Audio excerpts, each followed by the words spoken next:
आप सबका नमस्कार। मैं अलंकार स्वागत करता हूं अपने YouTube चैनल सक्सेस एम्पलीफायर में। और अगर अभी तक आपने सब्सक्राइब नहीं किया है तो प्लीज सब्सक्राइब कर लीजिए और बेल आइकन जरूर दबा दीजिएगा ताकि मेरी वीडियो आते साथ सबसे पहले आपको नोटिफाई हो जाए, आप सबसे पहले मेरी वीडियो देख पाए।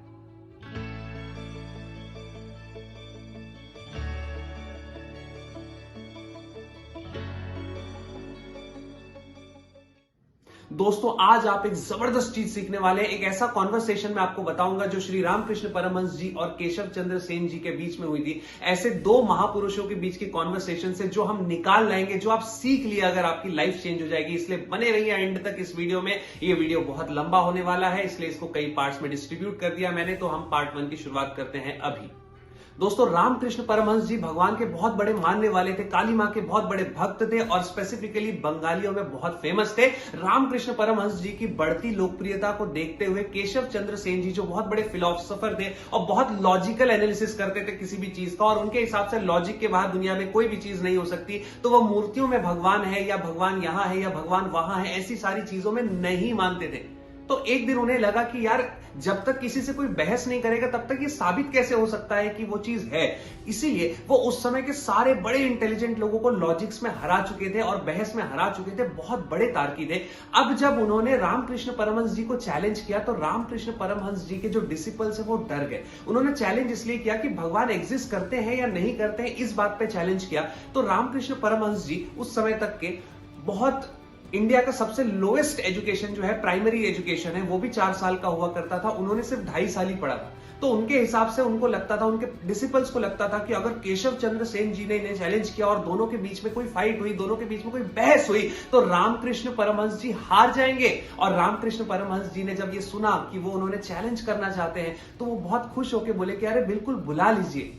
उनके डिसिपल्स डर गए। उनको लगा कि यार, ये तो शायद ओवर कॉन्फिडेंस में ऐसा बोल रहे हैं, शायद ये जानते नहीं है, वो पूरे भारत में हर किसी को हरा चुके हैं, तो ये उनसे लड़ने के लिए कैसे तैयार हो सकते हैं। उनको समझ में नहीं आया, लेकिन उन्होंने केशव चंद्र सेन जी को न्योता दिया कि आप आ सकते हैं। जब वो आए तो ये अपने मठ से बहुत दूर उनका स्वागत करने गए और गंगा किनारे बैठ के वो डिस्कशन चालू करने की जैसे समय आया, उस समय केशव चंद्र सेन जी ने उन्हें कहा कि चलिए ये डिस्कशन स्टार्ट करते हैं। तो सबसे पहले तो रामकृष्ण परमहंस जी ने उन्हें गले लगा लिया। केशव चंद्र सेन जी बहुत अनकंफर्टेबल हो गए। उनको समझ में नहीं आया कि यार, मैं जितने भी लोग हैं जिनसे मैं तर्क करने जाता हूं, वो सारे लोग मुझे इतने खुशी से गले नहीं लगाते। तो उनको समझ ही नहीं आया कि यार, ऐसा क्या है इस आदमी में, ये क्या कर रहा है, क्या इसे पता नहीं कि मैं इससे तर्क करने आया हूं। उस समय लगा कि ये शायद थोड़े गंवार किस्म के हैं या इनको उतनी अकल नहीं है। उनको ऐसा लगने लगा क्योंकि वो उनको नहीं जानते थे। थोड़ा समय बीता तो केशव चंद्र सेन जी ने कहा कि मैं आपकी किसी भी आइडियोलॉजी से सहमत नहीं हूं, मैं बिल्कुल इसके अपोजिट सोचता हूं। रामकृष्ण परमहंस जी बोले, वाह वाह, क्या बात कही है। वो बहुत खुश हो गए सुन के और उन्होंने बहुत सारी तारीफें की उनकी कि मानना पड़ेगा आपको। केशव चंद्र सेन जी को लगा कि इसको मालूम नहीं है क्या कि मैं इससे आर्ग्यूमेंट करने आया हूं, हम किसी बात पे बहस करने आए हैं, मैं इनके अपोजिट बात करने वाला हूं, ये तो मेरी साइड ले रहा है। उनका दिमाग घूम गया, उनको समझ ही नहीं आया कि आर्ग्यूमेंट क्यों नहीं कर रहा है। थोड़ा और समय बीता तो उनको और झल्ला गया। केशव चंद्र सेन जी ने कहा कि आप जो भी करते हैं, कि जो पत्थरों में, मूर्त में आप बोलते हैं भगवान है, मैं ये सब नहीं मानता हूं। रामकृष्ण परमहंस जी फिर बोले कि वाह, क्या बात कही है, क्या सोच है आपकी, और बहुत तारीफ करने लगे। केशव चंद्र सेन जी झल्ला गए। आखिर में उन्होंने बोला कि सुनिए, मैं आपसे ये कहना चाहता हूं कि परमात्मा जैसी कोई चीज है ही नहीं। तब रामकृष्ण परमहंस जी ने जो बात कही वो सुन के आप दंग रह जाएंगे।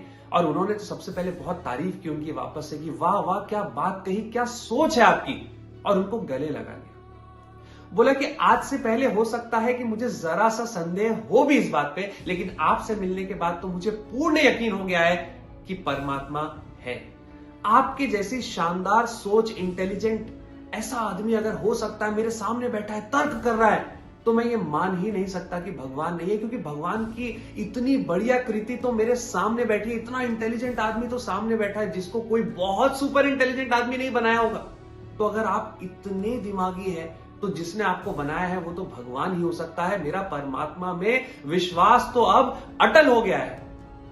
उस समय केशव चंद्र सेन जी को एहसास हुआ कि मुझे अपना ईगो बाजू में रखना पड़ेगा। ये कोई साधारण आदमी नहीं है, ये कोई गंवार आदमी नहीं है जिसे मैं इतने देर से समझ रहा था कि शायद इसे समझ में नहीं आ रहा कि ये आर्ग्यूमेंट मैं कर रहा हूं इनके साथ में और जीतने के लिए आया हूं।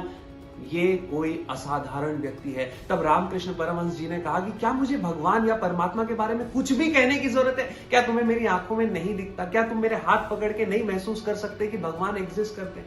जब तुम्हारे जैसा इंटेलिजेंट आदमी मेरे सामने बैठा है, जो कि दुनिया जिसको फॉलो करती है इतना इंटेलिजेंट है, अगर इतना शानदार इतना इंटेलिजेंट आदमी है तो उसे जो बनाने वाला है वो परमात्मा ही हो सकता है। तो परमात्मा में मेरा विश्वास अटल है।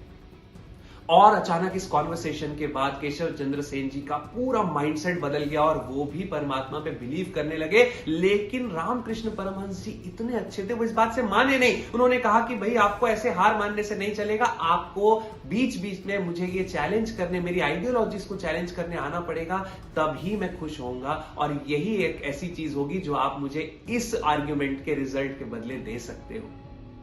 तो आपको इस स्टोरी से सीखने वाली दो शानदार चीजें बताता हूं। पहली बात तो ये कि आर्ग्यूमेंट तब होती है जब दो लोग साथ में बहस करें। अगर एक व्यक्ति बहस नहीं करेगा तो फिर आर्ग्यूमेंट हो ही नहीं सकती। तो रामकृष्ण परमहंस जी ने आर्ग्यूमेंट किया ही नहीं, बिना आर्ग्यूमेंट किए ही पूरा मैच जीत लिया। तो हमें यह बात से सीखनी चाहिए कि जरूरी नहीं कि जब कोई पर्सन हमसे कुछ अगेंस्ट बोले या मेरे विपरीत कुछ बोले तो उस बात पे मुझे तुरंत काटने की जरूरत है। आप शांत मन से, काम थॉट से भी उसको अपनी अंडरस्टैंडिंग के लेवल पे ला सकते हो। और दोनों के दोनों शायद एक ही लाइन पे सोच रहे हो लेकिन बोलने का तरीका अलग हो, ऐसे बहुत सारी पॉसिबिलिटीज निकलेंगी, बशर्ते आर्ग्यूमेंट ना हो।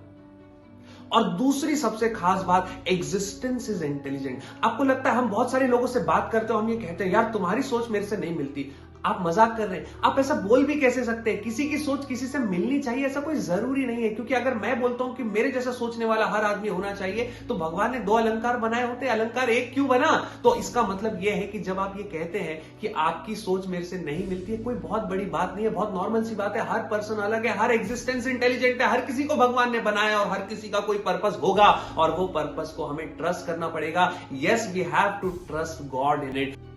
तो बहुत जल्द मिलते हैं अगले वीडियो में, लेकिन तब तक के इस वीडियो को शेयर, लाइक, सब्सक्राइब करना ना भूलें। और जरा सा भी समय मिलता है तो प्लीज कमेंट करिए। मैं वेट करता हूं, मैं देखता रहता हूं और मैं बहुत मेहनत करता हूं छोटी छोटी वीडियोस के पीछे। तो अगर आप कोई कमेंट करते हैं, लाइक करते हैं, शेयर करते हैं, सब्सक्राइब करते हैं तो वो मेरे लिए गिफ्ट से कम नहीं होता। Thank you so much. फिर मिलते हैं अगले वीडियो में जल्द ही।